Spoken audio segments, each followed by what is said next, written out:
लोकसभा चुनाव के बीच AIMIM supremo Asaduddin Owaisi ने बेहद चौंकाने वाला दावा किया है। असदुद्दीन ओवैसी ने दावा किया है कि इस देश में पहली मुस्लिम पीएम एक महिला होगी। यही नहीं, उन्होंने कहा है कि यह हिजाब वाली महिला होगी जो देश में पीएम की कुर्सी संभालेगी। ओवैसी ने हिंदुस्तान टाइम्स को दिए इंटरव्यू में ये दावा किया। इस इंटरव्यू में उनसे अन्य सवालों के साथ मुस्लिम पीएम को लेकर भी सवाल किया गया था। ओवैसी का ये दावा ऐसे समय सामने आया है जब देश के अगले पीएम को लेकर चर्चा का दौर तेज है। इस समय लोकसभा चुनाव चल रहे हैं और हाल ही में अरविंद केजरीवाल ने दावा किया था कि पीएम मोदी अगले साल रिटायर हो जाएंगे और अमित शाह अगले पीएम बनेंगे। दूसरी तरफ INDIA गठबंधन में अभी तक किसी को भी पीएम फेस घोषित नहीं किया गया है और अमित शाह खुद एक भाषण में सवाल उठा चुके हैं कि अगर INDIA गठबंधन की सरकार बनी तो आखिर अगला पीएम कौन होगा। इसके अलावा हाल ही में पीएम की आर्थिक सलाहकार परिषद की रिपोर्ट में ये बात सामने आई है कि देश में पिछले 60 साल में हिंदुओं की आबादी 7.8% घटी है, जबकि मुस्लिम आबादी में 43% से ज्यादा की बढ़ोतरी हुई है।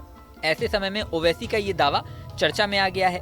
हालांकि जब ओवैसी से ये पूछा गया कि आखिर ये मुस्लिम पीएम बनेगा कब, तो उन्होंने कहा कि इस दिन मैं दुनिया में नहीं रहूंगा, लेकिन वो दिन आएगा जरूर। वहीं पीएम मोदी के अगले साल रिटायर होने के दावों पर जब उनसे राय पूछी गई तो उन्होंने कहा कि मुझे नहीं लगता कि वो रिटायर होंगे। बता दें कि असदुद्दीन ओवैसी हैदराबाद सीट से चुनाव लड़ रहे हैं। वो लगातार 4 बार से इसी सीट से सांसद हैं और 5वीं बार चुनावी मैदान में ताल ठोक रहे हैं।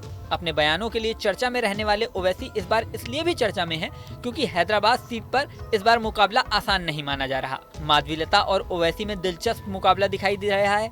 माधवीलता पहली बार चुनाव लड़ रही हैं। इस बार बीजेपी की माधवीलता का प्रचार जोरों पर है। चुनावी विश्लेषकों का दावा है कि बीजेपी इस बार पिछली बार की तुलना में ज्यादा मजबूत दिखाई दे रही है।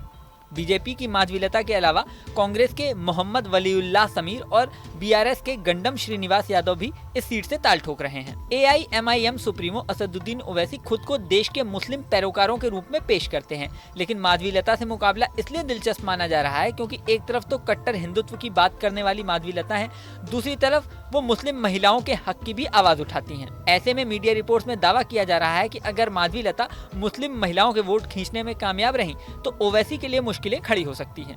असदुद्दीन ओवैसी और उनके भाई अकबरुद्दीन ओवैसी अपने विवादित बयानों के लिए भी जाने जाते हैं। अकबरुद्दीन ओवैसी के ऊपर हेट स्पीच का मुकदमा भी दर्ज हो चुका है। अब लोकसभा चुनावों के बीच असदुद्दीन ओवैसी का मुस्लिम पीएम वाला बयान क्या वोटों पर कुछ असर डालता है, ये देखने वाली बात होगी। इस वीडियो में फिलहाल इतना ही। बने रहिए न्यूज नेशन के डिजिटल प्लेटफॉर्म पर।